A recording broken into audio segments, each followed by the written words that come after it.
Ito ang Presidential Broadcast Service. Radyo Pilipinas. Radyo Publiko ng Bagong Pilipinas para sa Bagong Pilipino.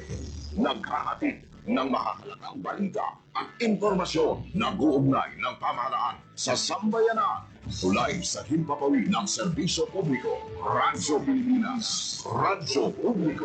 Ang boses ng Pangulo sa Iloilo. Radyo Pilipinas. 585 AM. Philippine Standard Time, alas 8:02 sa aga. Nagapanguna nga balita sa syudad, sa mga banwa, sa probinsya sa Iloilo, kag kaingon ng mga probinsya. Mga pananawon sa likod sa mga balita. Inumabatian sa Radyo Pilipinas Iloilo News. Mga balita na magasukata sa inyong aga. Yung bantayan, yung sunod, yung tipo sa Radyo Pilipinas Iloilo News Team. Gikan sa hulot balitaan. Diretso sa inyong palabatian. Yari nga! Radyo Pilipinas Iloilo News.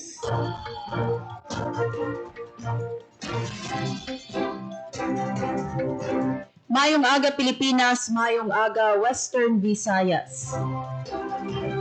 Adlaw sang Sabado, Disyembre 20, 2025.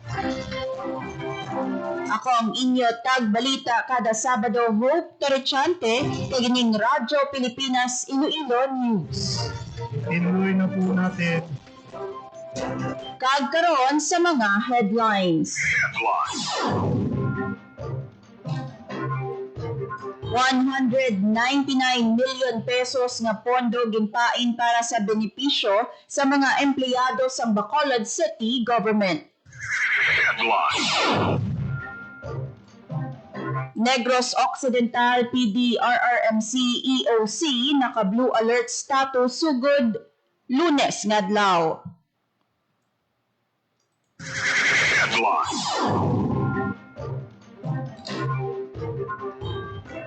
ICPO nagpaandam sa publiko batok sa pagbakal sang illegal nga palupok subong nga holiday season.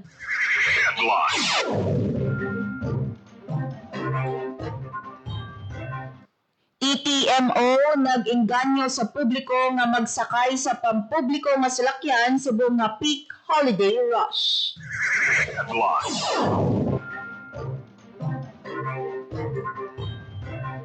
Kag small-scale wind turbine sa Butlog Island pormal na nga ginlunsar. Butlog Island may kaugalingon na nga kuluan sang kuryente.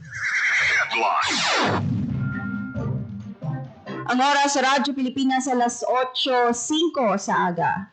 Pilipinas. Radyo Publiko. Radyo Pilipinas.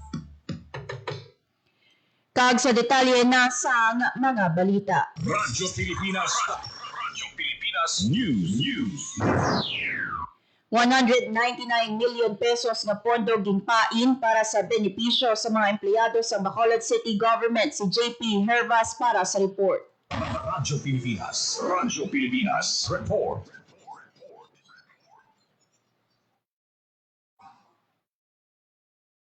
Punsyo ni Bacolod City Mayor Grega Sapaya ang pagpain sa 199 milyones pesos para sa benepisyo sa mga empleyado sa Bacolod City Government. Iniginakipan sa 45 milyones pesos para sa ipanagtag na Collective Negotiation Agreement o kung CNA incentive. 30 milyones pesos para sa Service Recognition Incentive, 8.8 milyones pesos para sa Productivity Incentive Allowance o kung Performance Enhancement Incentive o kung PEI, kag 25 milyones pesos para sa Performance-Based Bonus. Ang mga iniigaparantag sa mga kwalipikado ng empleyado sa Bacolod City Hall. Magluwas diri, may 29.17 milyones pesos na pondo ang gimpain para sa mga job order kag contract of service o kung COS ng mga trabahador na tagataghan sa 7 pesos na gratuity pay. Ang taghatag sa dugang na benepisyo, magahatag pagkilala sa mga pagpapabugay at dedikasyon sa mga empleyado sa City Hall.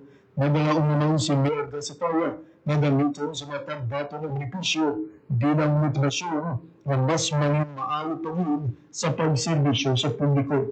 Para sa Bagong Pilipinas, JP Harvas, Radyo Pilipinas, Radyo Publiko. Radyo Pilipinas. Radyo Pilipinas News. Samtang, Negros Occidental PD RRMC Emergency Operations Center naka-blue alert status na sugod sa Lunes. Si JP Hervas para sa report. Radyo Pilipinas. Radyo Pilipinas. Report.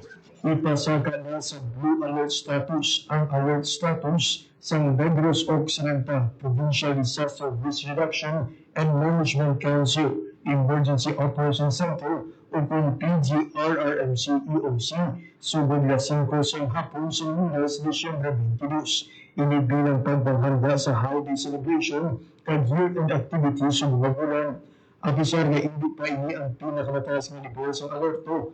Ang blue alert nagakaugan nga dapat handa na ang mga emergency responder nga mag-responde kung bupi magdala ang sitwasyon. Ang blue alert status sa Negros Occidental PGRMC EOC magalawig tugtog alas 8 sa aga sa Enero 2, 2026. Para sa Bagong Pilipinas, JP Hervas, Radyo Pilipinas, Radyo Publiko. Radyo Pilipinas. Radyo Pilipinas News. Ginpaandaman sa Iloilo City Police Office ang publiko nga hindi magbakal sa mga illegal nga palupok para masiguro ang safety sang tanan subong nga holiday season.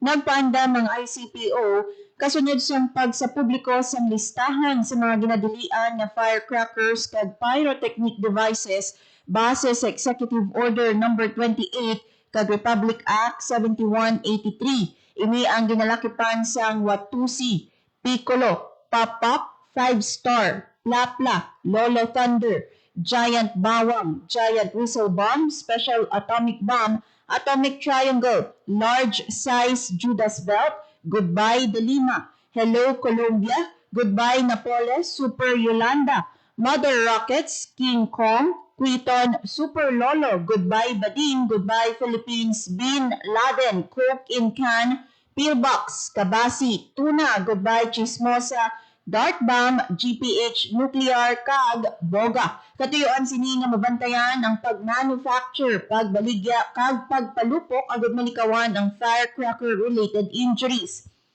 May kamtanan sini ginmanduan ni ICPO Director Kim Ligada ang mga station commanders na monitor ang ila area. Kag dapat ang mga ginabaligya nga palupok ginakuha lamang sa mga licensed manufacturers, registered dealers, kag retailers. Suporta kag kooperasyon ang panawagan sang ICPO sa publiko sa idalom sang RA 7183 o kon ang Firecrackers Law ang sinuman nga magalapas sang layi magapangatubang sang penalidad nga 20 tubtob 30 mil pesos kag pagkapreso tubtob isa ka tuig. Radyo Pilipinas. Radyo Pilipinas News. Agod malikawan ang pagpugok sang trapiko sa mga dalanon sa syudad ginaengganyo sang Iloilo City Traffic and Transportation Management Office ang publiko nga mas gamito ng public utility vehicles o kung PUVs kung magbiyahe sa syudad. Sunyo kay TTMO Head Uldarico Garbanzos, mas maayo nga sistema nga gamiton ang mga pampubliko nga salakyan agod nga mabuyngan ang mga nagabiyahe nga salakyan sa mga dalanon. Ginsiling niya nga nagapadayon ang problema sa trapiko sa syudad bangod sa kadamuan sa pribado nga salakyan nga nagadugang sa traffic congestion kag problema sa parking areas. Siling ni Garbanzos, the problem is kung damo ang salakyan, nagaproblema kita sa parking, nagaproblema kita sa on-road parking, loading and unloading sa ngato nga public utility vehicles. Gindugang pa ni Garbanzos nga bangod sa kadamuon sang salakyan, nagadamo man ang enforcement operations na ginapatuman sang TTMO nga nagaresulta man sang dugang nga huol sa mga motorista kag commuters. Bangod sini, nagapanawagon siya sa publiko nga buligan ng syudad sa pagpugok sang trapiko pinaagi sa paggamit sa mga jeepneys, taxis, buses, kag iban pa nga sahi sang public transport. Radyo Pilipinas. Radyo Pilipinas News. Small-scale wind turbine sa Butlog Island Concepcion, formal na naginlunsar. Yari ang report. Radyo Pilipinas. Radyo Pilipinas. Report. Mas mangin masanag ng pagsaulog sang Pasko sini nga tuig sa mga pumuluyo sa barangay Butlog, isa sa mga isla sa banwa sang Concepcion, Iloilo. Ini sa tapos nga ginlunsar sa Department of Science and Technology Western Visayas kag partner institutions ang small-scale wind turbine nga maigkasara nga magpasiga sa mga street lights kag daycare centers sang barangay kag sang charging station sa barangay hall. Ang teknolohiya na human pinaagi sa mga engineers kag innovators sang Central Philippine University sa bulig sang Northern Iloilo State University kag ginpondohan naman sa DOST kag Department of Economy, Planning and Development. Tungod nga ang isla wala pa naangot sa power grid, ginpahayag sang DOST nga nagakaangay lang nga mangin benepisyaryo sang proyekto ang Butlog Island. Nagpasalamat naman si Mayor Miller Villanueva sa gindala nga proyekto sang DOST 6 kag stakeholders. Para sa Bagong Pilipinas, Hope Tarichante, Radyo Pilipinas, Radyo Publiko. Radyo Pilipinas. Radyo Pilipinas News. Sa kaangot nga balita, sa giniwat nga launching ceremony ginpahayag ni Engineer Cleo Alfric Tobias, faculty sa Central Philippine University, nga sarang mapasugaan sang gintukod nga small-scale wind turbine sa Butlog Island, Concepcion ang 11 ka coastal lights sa barangay. Dako nga bagay ilabi pa na tubtub karon hindi pa konektado sa power grid ang isla. Pinaagi sa turbine gina-capture ang hangin agud mangin enerhiya nga makapasuga sa mga coastal lights kag barangay hall sang Butlog. Bangod sa bag-o nga teknolohiya, may kaugalingon na nga kuluwaan sang kuryente ang isla sang Butlog. Radyo Pilipinas. Radyo Pilipinas News. Pondo para buligan ng second batch sa mga bakulod noon nga apektado sa bagyong Tina na download na sa LGU. Si JP Hervas para sa report. Radyo Pilipinas. Radyo Pilipinas. Report. Pinanunsyo ni Bacolod City Mayor Grega Satawa na download na sa city government ang ikaduhang na batch ng bulig pinansyal sa dalong isang emergency cash transfer o kung ECT program. Si Rosario Cabe, ini ang mga pasiguro na nakabaton sa ayuda ang nabiling mga pamilya apektado sa bagyong Tino. Ginpasalamatan ni Gasataya si DSWD Secretary Rex Gatchalian sa madasing nga pagpagas ang pondo na dakong nabulig para mapablasan man ang pagbago sa mga apektadong pamilya.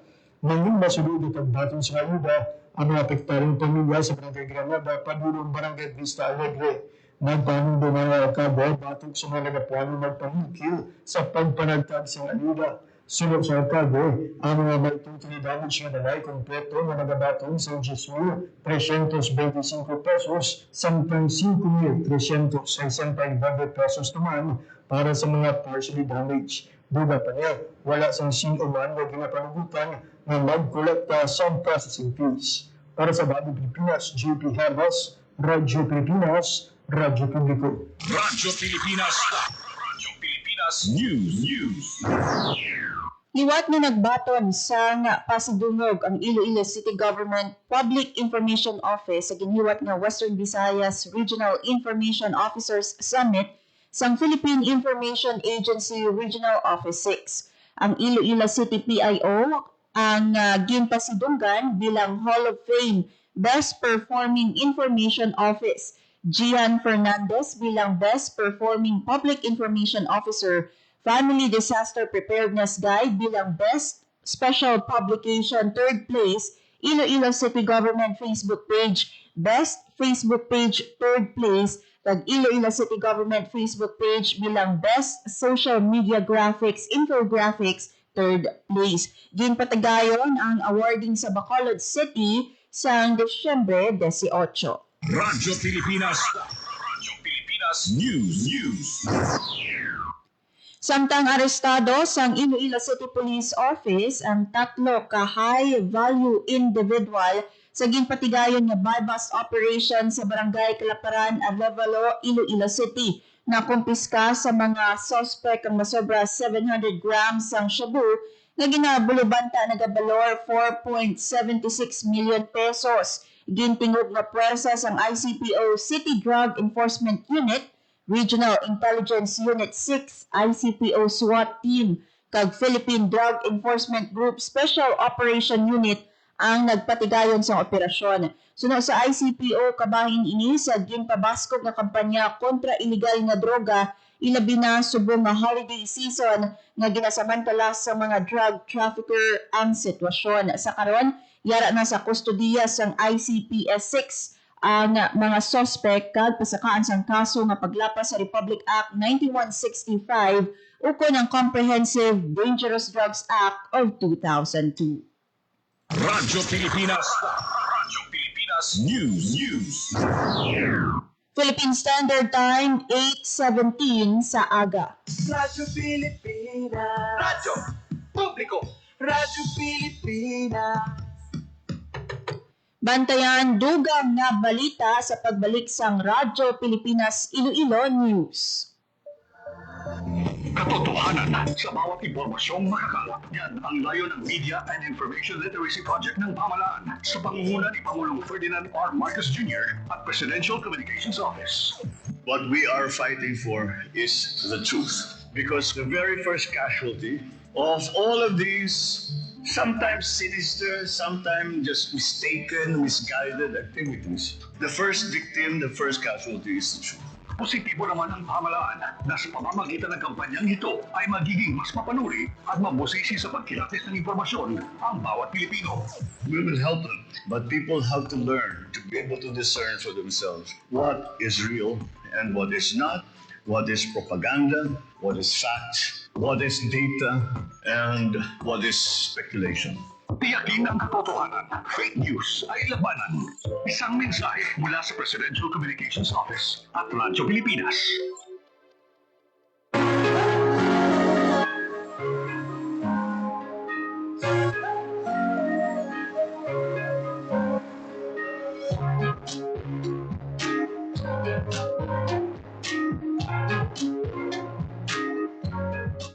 Sabi ko, napakagandang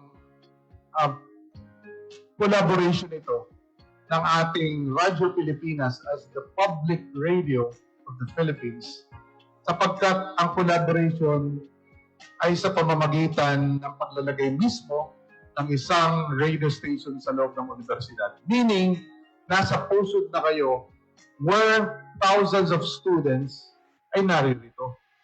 And right now, we have a very, very active collaboration sa mga estudyante. As I mentioned, this is really a continuous engagement and it will be a great opportunity to work with the Radio Pilipinas, being our partner, because we believe that the university could not exist without our collaborations. And we have already some initial talks with DG Amparo din do kanina on how would we maximize the potentials of our students, our faculty in the university.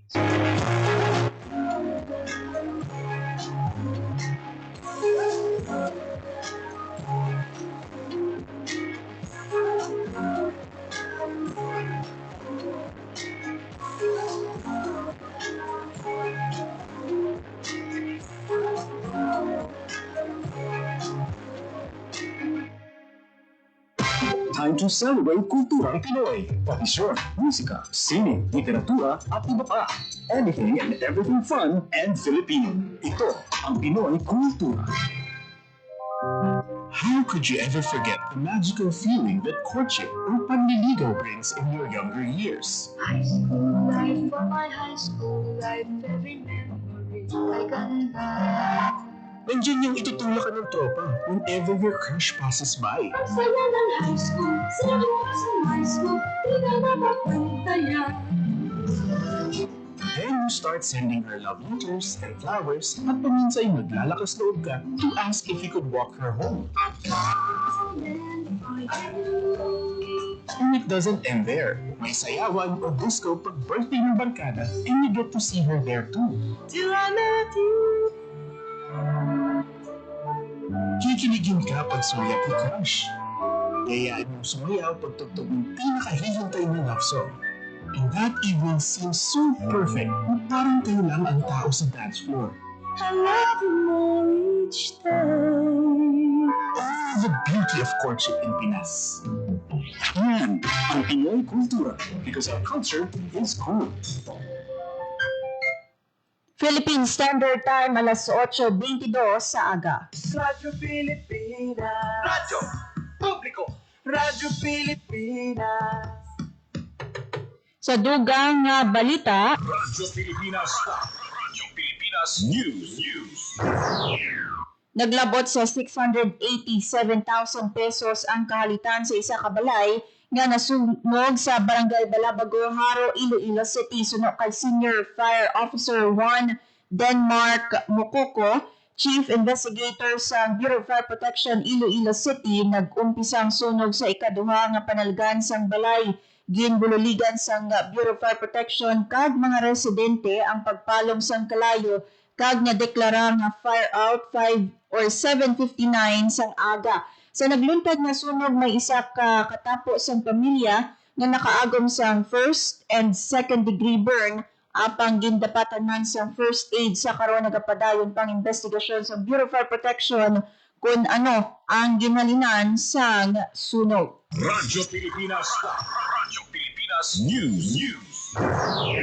Ginpangunangan ni Iloilo Governor Arthur Defensor Jr. ang 4th Quarter Regional Peace and Order Council meeting bilang bag-ong nga RPOC chairperson. Ginplastar ni Governor Defensor ang 40 for More Progress program ukon ang kapayapaan, kaayusan at katatagan tungo sa kaunlaran sa bagong Pilipinas. Isa ka integrated system agud nga mapasangkad ang kalinom, katawhay kag resilience sa probinsya sang Iloilo. Ang sinapol gintambungan naman sa mga law enforcement agencies, militar kag iban pa nga national government agencies. Radyo Pilipinas. Radyo Pilipinas News. Samtang pagban sa isa ka German national sa pag-apply sa driver's license nga nadakpan bangod sang traffic violation sa Banwasang Kabatuan, ginpatod sang LTO chief. Si Janelle Baclay para sa report. Radyo Pilipinas. Radyo Pilipinas Report. Ko DLTO Chief Assistant Secretary Marcos Nakanilaw ang desisyon ni LTO 6 Senior Director at Senior Jose Dos Panda II na nagka-disqualify sa isa ka foreign national sa pag-operate sa motor vehicle sa pusod sa isa ka tuig. Yung basura sa Central Office ang pilar sa isa ka German nationals matapos nihingal ng dakop bangod sa hindi paggamit sa seatbelt. Matapos yung flag down bangod sa hindi pag-usar sa seatbelt na diskubrihan man na expired ang lisensya. Bangod santo sa RA 4136 sa mga foreign tourist, mayroon lamang sa 90 kadlaw agad mga manihuling sa pag-arrival sa pungsod. Sa datos ang LTO, ang German National nagabot sa pungsod sa Pebrero 25, nagsang 3 expired na ang iyang lisensya. Nanging basihan man ang body camera sa enforcer na nagdakop sa turista na nagapamatuod nga wala ini naka-seatbelt sa parahan. Himando sa LTO ang papapanaog sa 1-year disqualification sa pagmaneho sa German National, pag-apply sa Philippine license kag pagbayad bangod sa pagnapas sa Seatbelt Use Act kag Non-Transportation Traffic Code. Para sa bagong Pilipinas, Ginaw Baclay, Radyo Pilipinas, Radyo Publiko. Radyo Pilipinas. Radyo Pilipinas News. Tag sa katapusan nga balita, portion sang diversion road siraduhan sa iwaton nga Santaran sa Domingo, Desyembre 21. Si Janelle Baclay para sa report. Radyo Pilipinas. Radyo Pilipinas Report. Ginabisuan ng mga motorista ang mag-obserba sa traffic rules sa mabot ng Disyembre 21 alinlas 4 sa gagahon sa pag-iwaton na Santaran. Ang ruta sa aktibidad sa mabot ng Domingo alin sa SM City South Point, Liko Patoo, padulong sa Benigno Aquino Avenue, Donato Quezon Avenue, Hapin Hotel, balik sa Benigno Aquino Avenue, U-turn sa Emmanuel Building, Y2K, balik sa SM City South Point bilang finish line. Magkapatuman sa half lane road closure, ang ICTTMO sa right lane sa Benigno Aquino Avenue Prime, Harintap North, padulong sa General Luna Street. Imo naman na two-way traffic ang left lane sa Benigno Aquino Avenue, Harintap North, pakadto sa General Luna. Ginabisuan ng mga motorista na maglabay sa alternatibong mga karsada agad makalika sa trapiko. Para sa bagong Pilipinas, Janelle Baclay, Radyo Pilipinas, Radyo Publiko. Radyo Pilipinas. Radyo Pilipinas News. Philippine Standard Time, 8:26 sa aga. Radyo Pilipinas. Radyo Publiko. Radyo Pilipinas. Kagamayad tong mga balita nga natipod sang Radyo Pilipinas Iloilo News Team. Radyo Pilipinas. Radyo Pilipinas.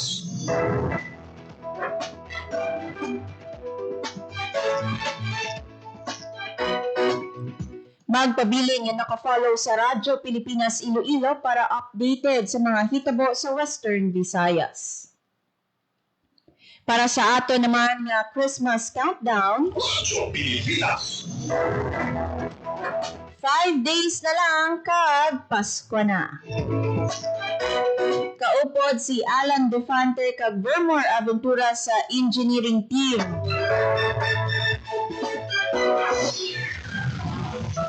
Para sa bagong Pilipinas, ini si Hope Torrechante, Radyo Pilipinas, Radyo Publiko. Radyo Pilipinas. Radyo Publiko. Radyo Pilipinas. Gagawa na ako. Tinuloy na po natin ang zero balance billing. Libre po. Ibig sabihin, ang serbisyo sa basic accommodation sa ating mga DOH na ospital, wala nang babayaran ang pasyente. Po, ang dami pong challenge, hindi po namin alam kung saan namin kukunin, gano'n, nag-iisip kung paano namin ang mababayaran. Siyempre po, masayang-masaya, super saya po dahil na zero billing po kami. Po, malaking, ano po talaga, malaking tulong po. Mabilis lang din po. Bayad na ang bill ninyo. Uulitin ko, wala nang kailangan bayaran ng pasyente basta sa DOH Hospital dahil bayad na po ang bill ninyo. Naiyak ako kasi sobrang saya. Maraming salamat po, Mr. President Bongbong Marcos Jr. Hindi kami nagkamali ng tamang ginalal. Kapag napinsala ng bagyo, normal lang na panghinaan ng loob o malungkot. Ang mahalaga, ready tayong bumangon. Ikaw pa, Endoy Pika. Kaya pagligtas ng bumalik sa bahay pagkatapos ng bagyo, i-check agad kung may nasira dito. Make sure na hindi basa ang mga outlet ng kuryente bago buksan ang main switch. Kung may nakita namang sira sa mga kable ng kuryente, i-report agad sa otoridad. Itapon din ang mga naipong tubig ulan para hindi ito pamahayan ng lamok. Babangon ka, di ba? Babangon. Ikaw pa. Hashtag panatag ang may alam.